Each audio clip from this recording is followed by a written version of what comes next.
Hey guys, it's mid-November and it's almost snowmobile season. My buddy's got a Bearcat 7000 XT that's been out of commission for about a year and a half. We finally got the parts in to get it put together. Follow along while we put things back in one piece. What happened to this machine was the WR3 oil that is typically used in these transmissions wasn't available at the local dealership, and they offered him the ACT oil as a substitute. Told him everything would be wonderful, and well, that obviously isn't the case. Now this machine has about 8,400 miles on it, but the transmission has been trouble-free up until this point. You can see a whole bunch of grindies in there, and I don't know whether you can pick it up or not, but down in there a bunch of balls are missing out of that ball bearing. And if we come up here and look, you can see there's been a whole bunch of damage to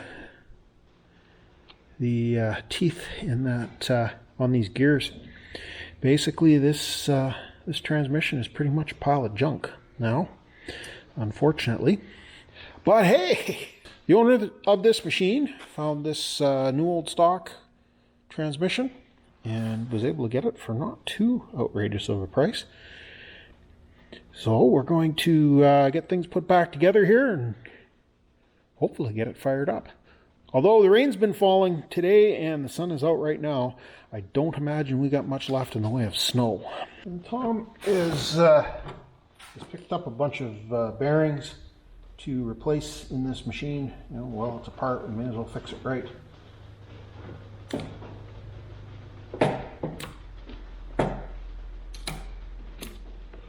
So we've got our bearing that is in the caliper. It's got kind of like a spiral clip that holds it in place. And now, should just pop out of there. It's not the end of the world if we have to take the brake caliper off. It just means that we have to relieve the brakes, and if we can avoid doing that, we prefer to. Well, the clip came out with no trouble at all, but the bearing doesn't seem to want to move. And it's a good thing you're changing it, because it's seized. Press? Yeah, I was trying to avoid taking the I think it needs to come off and go in a vise. And just put a big socket in behind and give it a little bit of a nudge. Like, how hard is it to bleed brakes? Well, it's not very hard. So we got a 13 mil wrench handy that we can 13 mil, or since this is a Arctic, it could conceivably be 9/16. Here's a 13.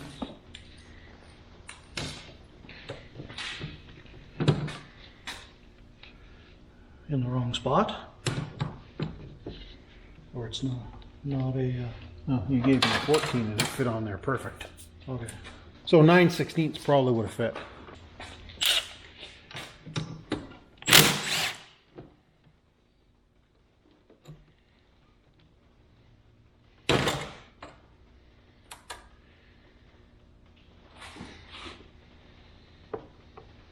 We got a tie wrap handy we could put on that. I don't know whether that's going to stop it or not, but certainly slow it down.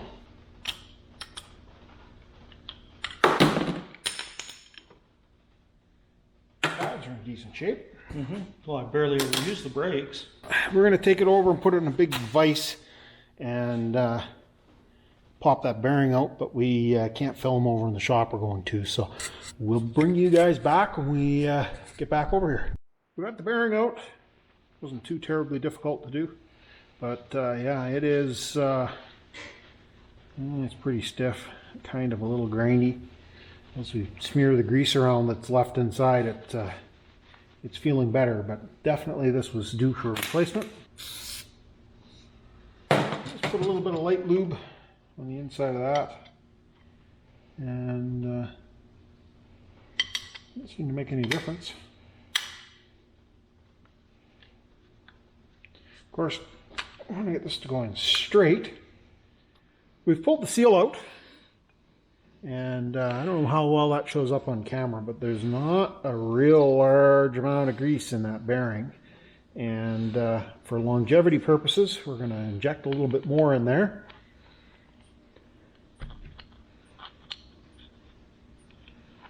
There we go. Now we don't want to have too much grease that's going to come pouring out, because that is right by the brake caliper. But at the same time, we want to make sure that it's going to last. And the seal pops in and out of there fairly easily. Just a matter of putting a little bit of pressure on it to get it back into its groove. It was being just a little bit cranky about popping back in there. If you spin the bearing to work the grease into the bearing, into the balls, it'll go in easier. I did that to every single one of the wheel bearings in the undercarriage. There we go, back in place. While we're here and we've got a bunch of parts out of the way, I figured I'd fire up this little vacuum and suck up some of the pine needles and dirt.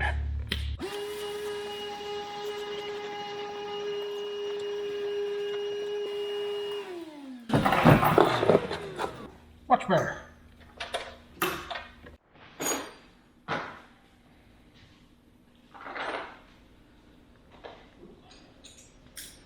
Okay, we get the transmission ready to go into place here.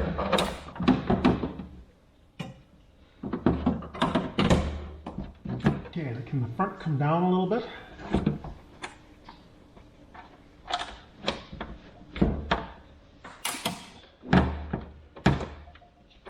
Okay, let's put the back towards me. It's located where it needs to go. That back screw is started. Okay, can you try lift the front up a little bit? There we are. Okay, we've got the two screws in. Okay, try and lift the whole thing up just a little bit. Yeah, we just hold that for a second. There's a bolt that goes in the front here that's going to greatly help us. Should we be putting a little bit of Loctite on all these screws? I can put some drops on it from the back side here. Okay, there's the ones that you got started. I'll go with that. I got them all started. Nope, you're missing one. One. Right here. I'm out of screws though. You shouldn't be. The only way that I wouldn't be out of screws is if I've got one in the wrong spot. There is some shorter ones here. I wonder what those... There is a couple of short ones here, Doug, that I think are way up at the top up here. I think might take a short one because it goes into the transmission but doesn't come out the other side. Okay.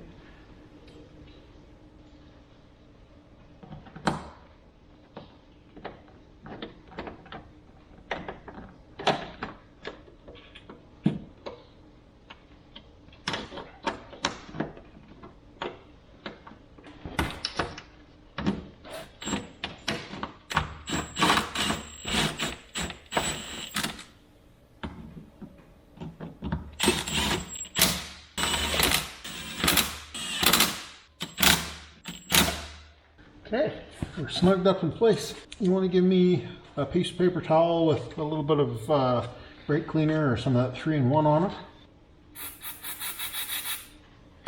Figure out where the hole is on the nozzle so I don't split myself in the eye.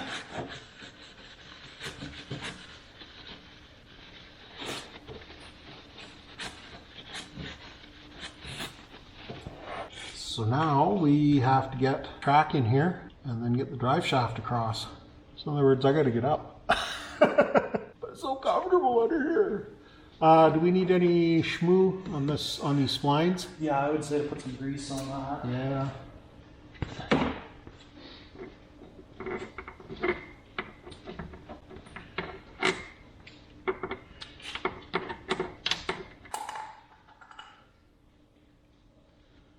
Yeah, a little bit of grease on things like this just makes it so that the next person can take it apart.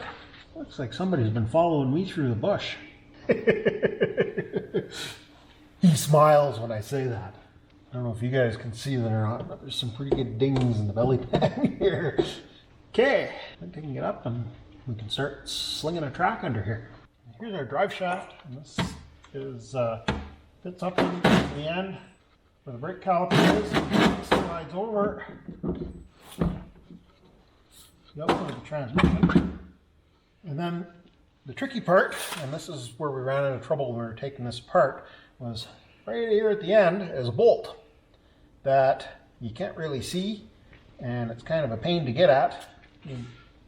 That's the bolt in question right there. Goes into the end of the transmission. When you know it's there, it's not difficult to get out. When you don't know it's there, oh. And of course the tricky part for putting this drive shaft up in place when we go to do it is where I'm laying, there needs to be a snowmobile track. So I don't think we're going to be able to show you guys much of that process, but that's why I'm talking about it now. I'm going to turn the camera off. We're going to struggle with this, probably use a few colorful metaphors fighting with it, and then we'll bring you back once we go on to the next step. We got it in, and we didn't even really use all that many colorful metaphors. For the most part, it went in pretty slick. We've got a strap across at the back here that just kind of holds the track up in place, and I reached up on this side and pushed up, and Tom reached up on the other side and pushed up. We were able to move the shaft far enough over to the other side.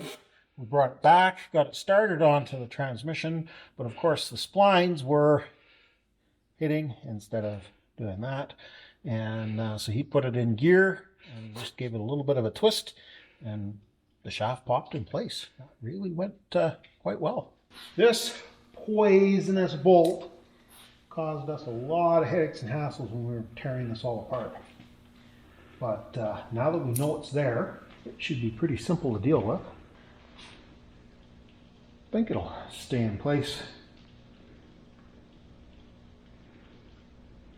Paper towel trick.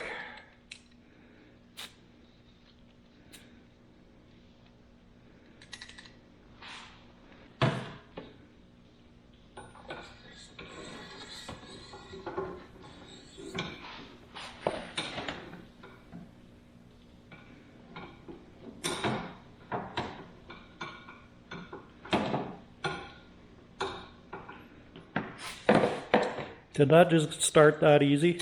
Yep. Fortune favors. Well, we did pay our dues taking it out. That's fair. Yeah. Fortune favors. The paper towel trick's working a little too well. Yep. The paper towel is on there better than the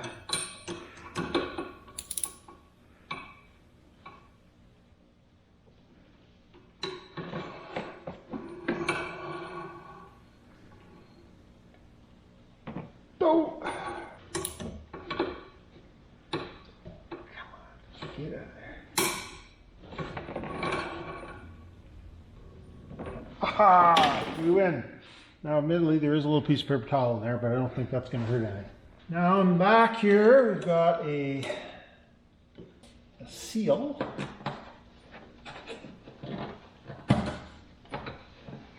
And then in the front, we have a caliper. And there's some bolts that need to come in from the back side to attach the caliper to the front. And they look to be like they got a number 10 head.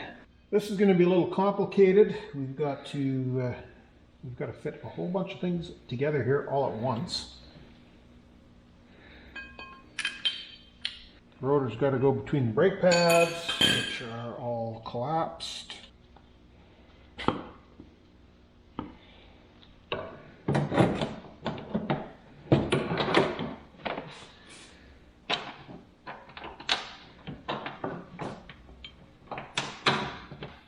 That's looking more like it. And you can see there's the groove there that the spring clip goes on. While Tom's over at the workshop changing out the bearings on his jack shaft, it runs through here and has the secondary clutch on it. I figured we'd try and bleed this brake after having everything apart. And a little bit of brake fluid draining out of there. We'll snug that back up.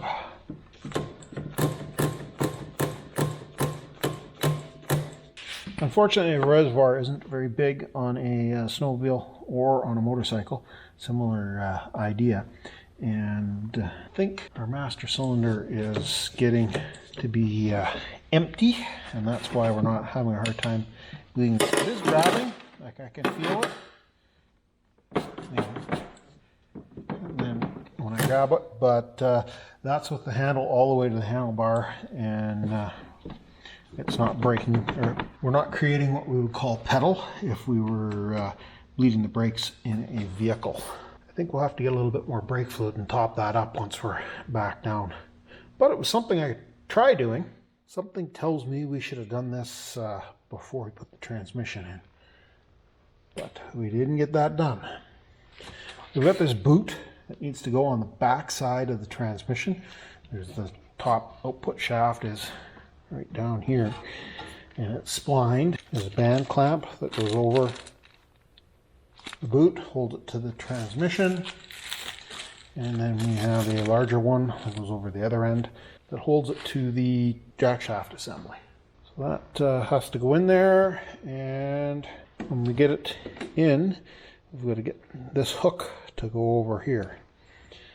That is going to be interesting to do in behind the transmission. Certainly there's no way that you guys are going to be able to see. Well, I got the boot in place. I'll throw the big one on there as well. Right there is the end of it, so you can kind of see what I'm talking about. Not the most accessible location. Well, I'm going to have to turn you guys off because my head needs to be right where you guys are. And I'll bring you back when I got this crimped. You can't see what I'm doing in behind there any better than I can. So let me bring you back in a couple minutes. Not very good over here, but we're putting the jack shaft in and getting a bolt on it. Those clamp rings are not fun to play with. We've still got one more to do on the back of the transmission. But even out of the machine, it was almost impossible to get the larger one that goes on the jack shaft. It clearly takes a special tool that we don't have possession of. Yeah. It's a very neat little assembly. Like the concept behind it. It's kind of got a claw that grabs over a little nub. And, I don't know, it should work well. But boy, oh boy, is it ever painful to get installed without the proper tool. Again, there's absolutely no way that we're going to be able to get you guys in there. Hopefully you can see where we're working. And it's not a fun place to be hanging out. Bring you back in a few minutes. Hopefully we'll get some progress made. Well, that was definitely a lot more of an effort than we thought it was going to be. We got those clamps on there. Again, hard to see back in there to see them. It's one of those things, it would be a 30-second job if we had the right tool, but doing it with channel locks, needle nose pliers, etc., it was an absolute bear. We blew well over an hour trying to get that in place. And whether we had put it on the transmission before we put the jack shaft in place, or if we had put it, or we ended up putting it on the jack shaft and then sliding in place and putting the clamp on the transmission, either or, you're going to have to deal with putting the clamp on in situ for at least one of them. And even the one we did that was on the jack shaft over on the work table was a royal pain to get in place. Those clamps are very difficult. Probably a piece of cake with the right tool, but too bad, so sad.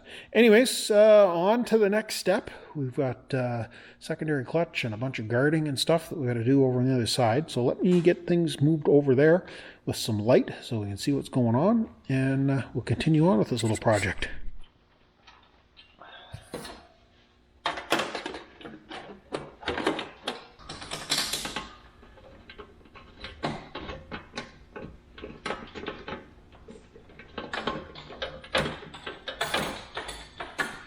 This secondary shield is held on with a whole bunch of different fasteners. I think that gets a bolt nut on that one. You can get up the back side of it for the most part. Yeah, sort of like that. Now I'm guessing we've got a a couple of sheaves to put on here, don't we? Or have we got anything else that needs to go in here before we start doing that? We could certainly put the sheaves on. Okay, so here's our back one.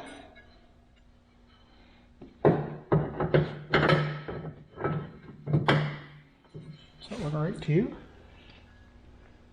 Mm-hmm. Try the front sheave.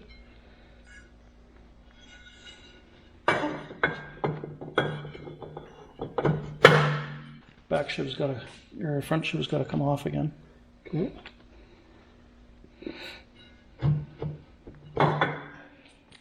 Those two go in there. Now that. Okay. And put a little bit of blue on there just to be on the safe side. Good. Kind of odd 3/8 drive 10 or 13 mil.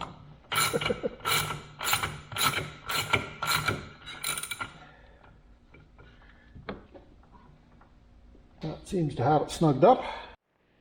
Next step in our little exercise here is putting the exhaust in. And the light is not great because our LED was in the way. There we go.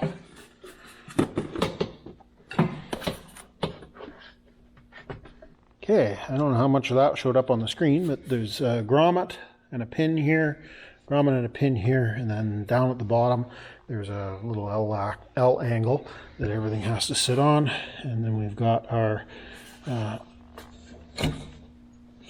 pipe coming from the engine and some bolts. Of course, with this machine, it doesn't make a whole lot of difference sound-wise whether you got a muffler or not. We always tease Tom about how loud his Bearcat is. It's got a tuned exhaust on it for higher performance. And it certainly is louder than the Skidoos that we're running. It's a good machine, so we won't hold that against it. An all-important thing to do when you're putting transmission in is being able to shift. So we've got a couple of Torx head bolts. Shifter goes down through this little grommet, and in theory tightens into the shifter on the top of the transmission.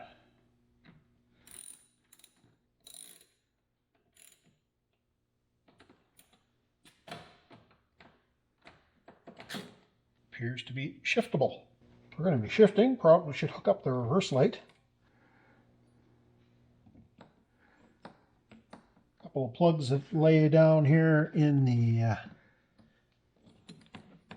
in behind the plastics, and that is our reverse. The vent line goes on there. We'll have to pull it off the old transmission. This is the vent line. Basically, it's designed to kind of go up and come back down.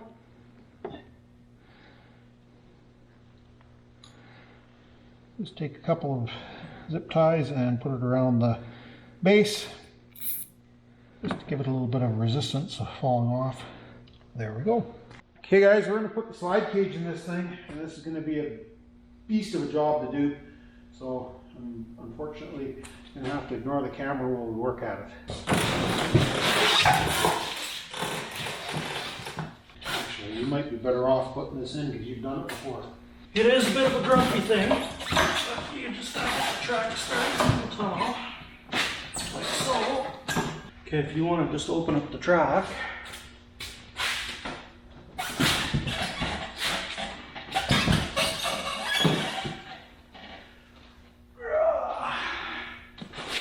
Got some gravity to it.